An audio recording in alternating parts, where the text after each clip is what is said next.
contar aqui histórias de grandes empresas que existiram no passado, que de mais idade podem até lembrar, né? Mas com certeza os mais novos não lembram, mas é bom que eles aprendam com isso, né? Eu acompanhei o esplendor e a queda de muitas empresas gigantes. As pessoas, eu e muitas pessoas jamais imaginaríamos que poderiam assim falir ou simplesmente ficarem reduzidas a meras insignificâncias.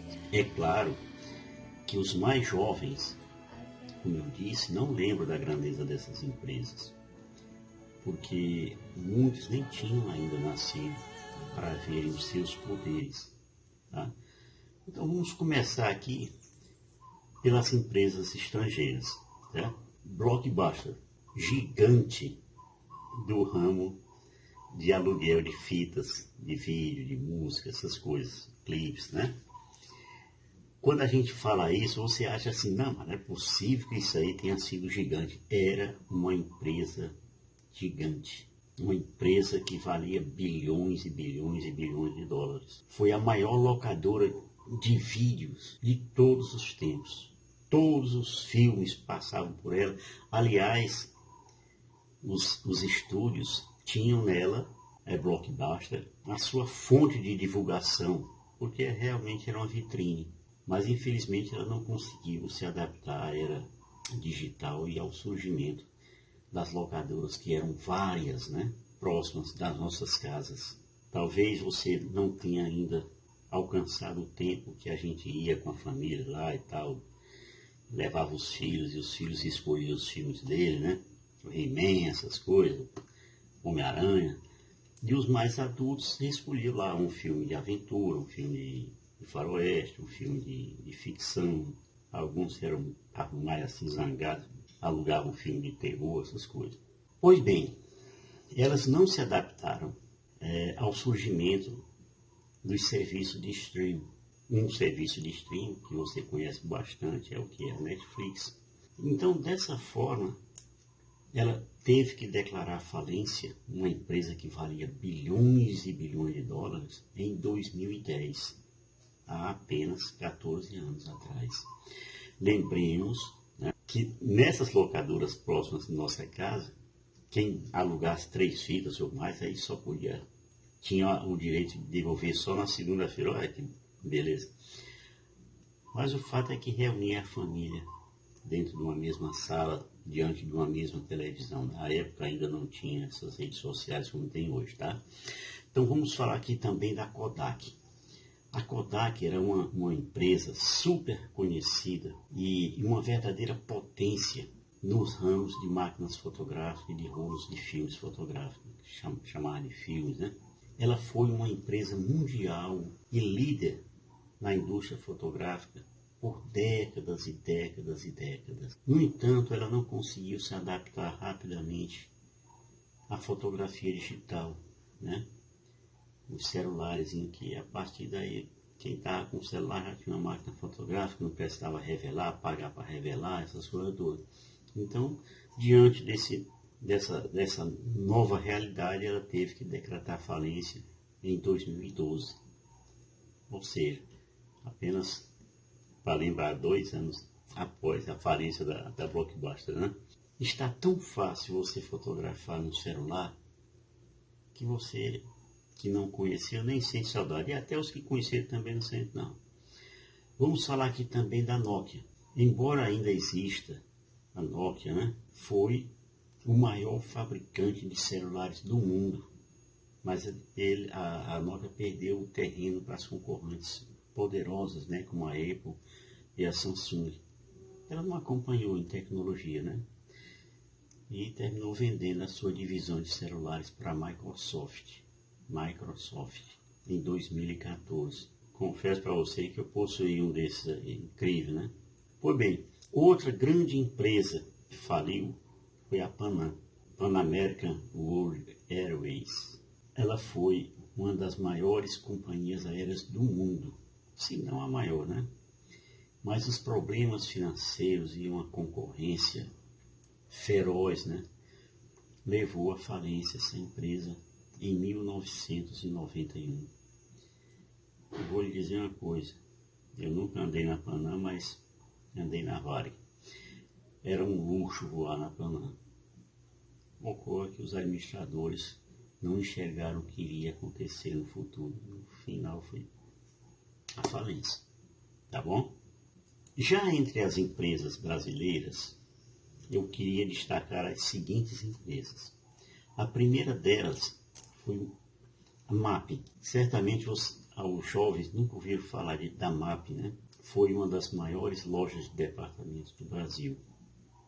Eu, mesmo como morava em São Paulo, eu passava na frente da MAP e ficava encantado com aquilo. Era uma loja imensa, né? Tinha de tudo, eletrodoméstico e tal. O MAP faliu em 1999.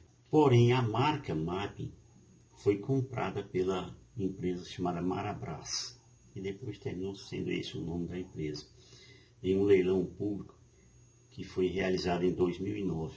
Foi por 5 milhões de reais.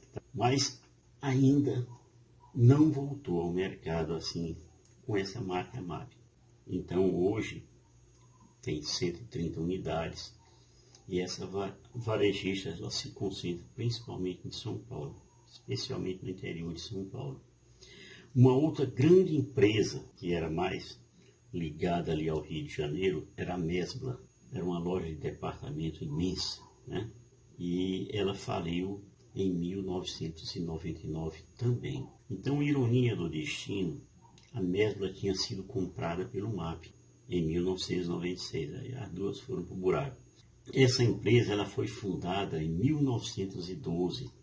Era uma empresa antiga, né? Na verdade, ela era a filial de uma empresa que era alocada na França, do grupo francês Maître Henri Blanchet, cujo nome deriva das iniciais dessa sociedade, Mesbla, né? Maître Henri Blanchet. Pois bem, uma outra grande instituição que desapareceu foi o Banco Nacional. O Banco Nacional, originalmente, era o Banco Nacional de Minas Gerais, que era uma instituição financeira brasileira que foi fundada pelo governador de Minas Gerais, José de Magalhães Pinto, e também pelo seu irmão Valdomiro de Magalhães Pinto. O Banco Nacional ficou mais famoso depois que começou a patrocinar o Ayrton Senna, né? Mas esse banco ele faliu em 1995. Essa década de 1990 foi pesada, né? A bruxa estava solta.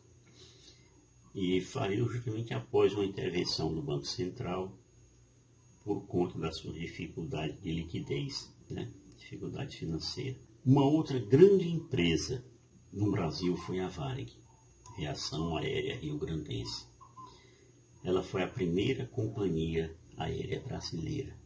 E ela foi fundada em 1997, fundada por um alemão chamado Otto Ernst Mayr, era de Porto Alegre.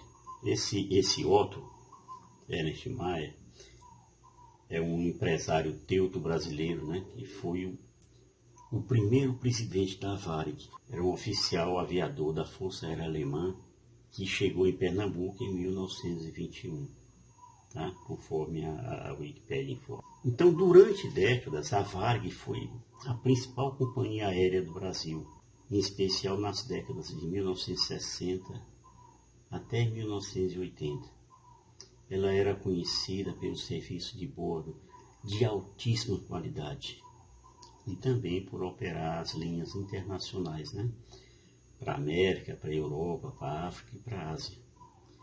Ocorre que ela enfrentou dificuldades financeiras também de concorrência, né? No início do ano 2000, e ela entrou em recuperação judicial em 2005, e em 2006 ela foi dividida em duas empresas, né?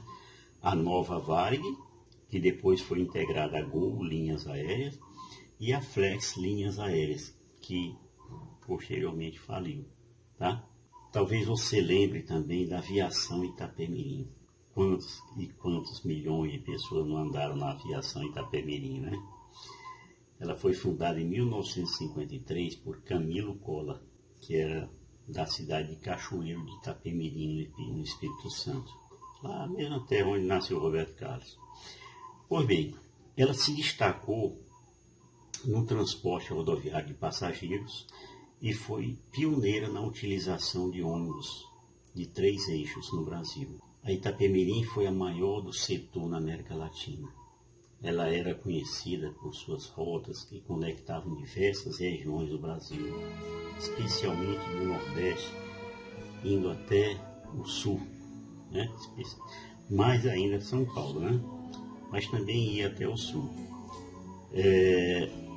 No entanto, a empresa enfrentou dificuldades financeiras e teve sua falência decretada em 2022, há 2 anos atrás.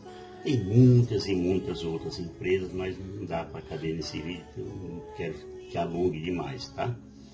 Mas futuramente, quem sabe, a gente volte ao assunto, tá bom? E é isso aí, irmãos, um pouco da história das grandes empresas que sucumbiram à modernidade. Não acompanharam a coisa, tá?